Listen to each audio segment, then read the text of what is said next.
சங்கீதம் 37 23வது வசனத்தையும் 28வது வசனத்தையும் வாசிக்கணும். நல்ல மனுஷனுடைய நடைகள் கர்த்தரால் உறுதிப்படும், அவருடைய வழியின் மேல் அவர் பிரியமாயிருக்கிறார். ஹல்லேலூயா.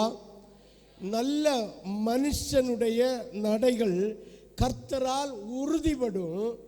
நல்ல மனுஷனுடைய நடைகள் கர்த்தரால் உறுதிப்படும்,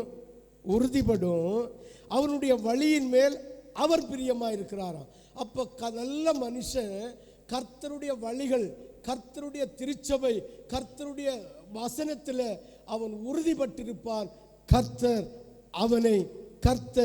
அவனை மேல் பிரியமாயிருப்பார். ஹல்லேலூயா, ஹல்லேலூயா. இந்த வசனத்தை நம்ம எல்லாம் பார்த்தோம்னா நீதிமான் துன்மார்க்கன் ரெண்டுமே கலந்து வந்து கொண்டிருக்கிறது. ஹல்லேலூயா. இந்த 28வது வசனத்தை ஒரு விஷயம் வாசிக்கிறேன். கர்த்தர் நியாயத்தை விரும்புகிறவர். ஆமென் சொல்லலாமே. ஹல்லேலூயா.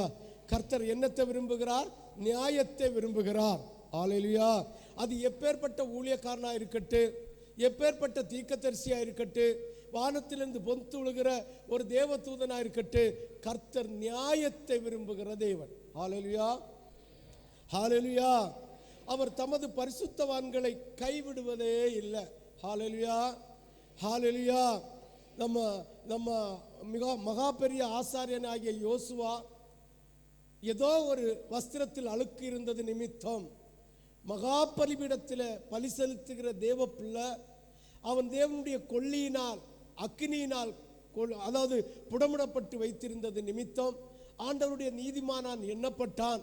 அவனுடைய அழுக்கை முன் உதாரணமாய் காட்டி சத்துரு அவனை விழ வைத்தது. ஆனால் கர்த்தராகிய தெய்வமோ அவனை பாதுகாத்தார்.